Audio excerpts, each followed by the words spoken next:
Okay, I have a problem on the board for us to do. Playing video games in a recent study of 35 ninth grade students, the mean number of hours per week that they played video games was 16.6. The standard deviation of the population was 2.8. And there's two important numbers right there, and I underlined it. Now, look at the first question here. What is the best, and I'll step out, what is the best, find the best point estimate. Do you remember what the best point estimate was? We just did that a little while ago, or a few videos ago. The best point estimate was population mean, the sample mean. The sample mean is 16.6. Find the margin of error for a 95% confidence interval. Do you remember what that was? It comes from right up here. Where does it come out of that equation? It comes out of here. That's not an equation, that's an expression. Okay, the margin of error is Z alpha over 2 sigma over the square root of n. So what did we say? We got to get some more information. 95% confidence interval. Okay, if you remember, let's put this up here. Confidence interval, we had 90, 95, and 99. And our Z of alpha over 2 was 1.645, 1.960, and 2.576. So here are those numbers from previous. Okay, so what do we have here? 95, so we use 1.96. Our standard deviation was 2.8, and the square root of 35. So we type this into the calculator.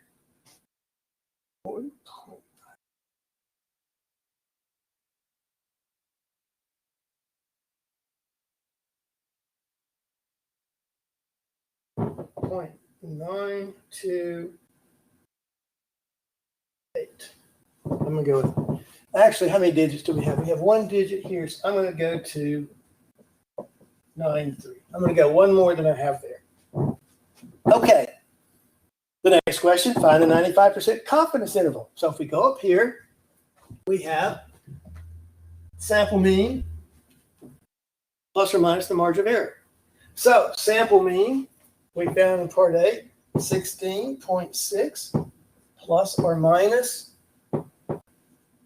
0.93. That's going to equal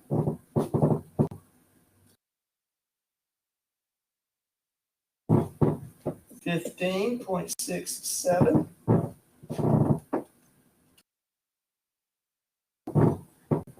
17.53. Okay, so that's what we got for a 95% confidence interval. Now what I'm going to do is I'm going to write this confidence interval down. I will put it, I'm going to space. I am going to put it, I'll put it right here in the middle. I'll put it right here. 15.67. Let's change color so it stands out.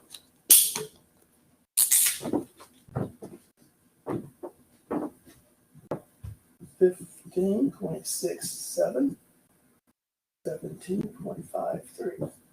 Okay. We're going to need that here in a little bit. Okay, what I want to do is take this problem right here. That stays the same. I want to change this to a 99% confidence interval. Everything else stays the same.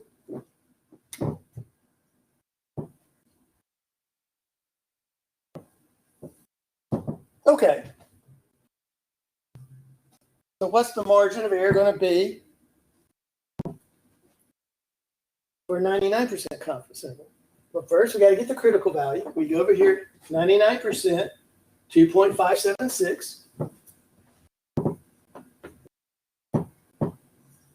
Okay. Sigma is 2.8. It hasn't changed. We're at 35. That has not changed. So type that out. See what you get.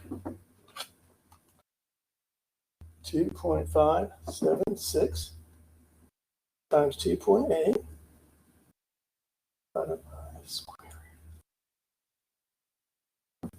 root. 1.22. I'm going to round it to 1.22. So my confidence, now it says find the 99% confidence interval. So I'll take 16.6 plus or minus 1.22.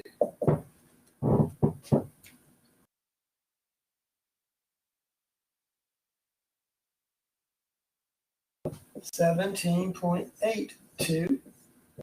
16.6 minus 1.22.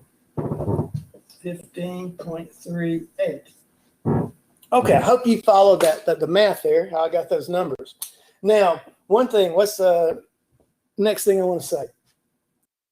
Which one of these intervals is wider? Which one is wider? Well, this one is 7. Something's wrong. Let me double check something. I've got those written in the wrong order, don't I? Don't write them this way.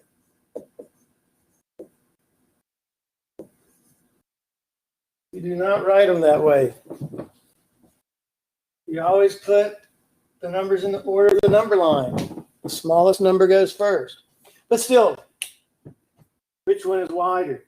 This number is lower than this low number, and this big number is bigger than this number. This is a wider confidence interval. Does that make sense? Well, if you're 99% confident versus 95% confident, you are more confident. How do you get more confident? Make it wider. And there's another way to make it to increase your confidence as well. What if I wanted to be 95% confident? And if you remember when I did the 95% problem that my margin of error is approximately 0.9. But what if I want to make that 0.5? 0.5 will make this even more narrow, and I want to be 95% confident. So let me put this problem on the board.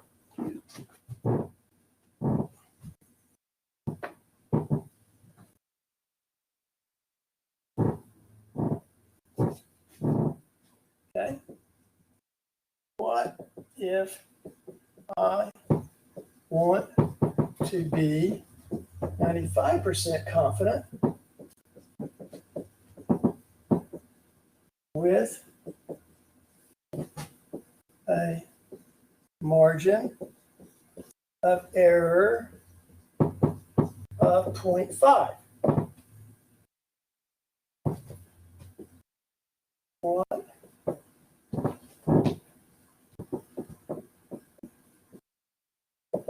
How big? Okay. Now, how do we do that? That's when this comes into play, right here. That's when because we want to know how big n should be. There's n. So we get n, critical value for 95%, 1.960. Sigma is 2.8. Margin of error, 0.5 squared. So type it in, see what you get.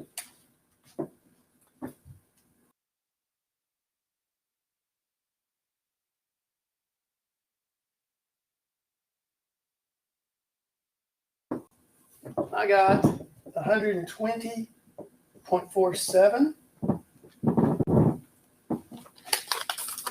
So that sample needs to be quite a bit larger than our 35. It needs to be, what exactly does it need to be? Well, can you have a sample that has 0.47? I got 0.47 of a sample. This has got to be 120 or 121. Well, actually, it's at least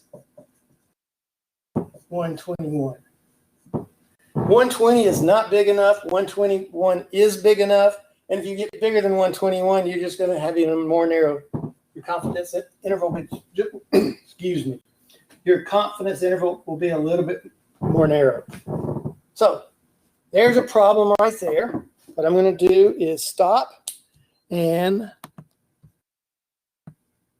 look at something. Yeah, I better stop and we'll get you another example.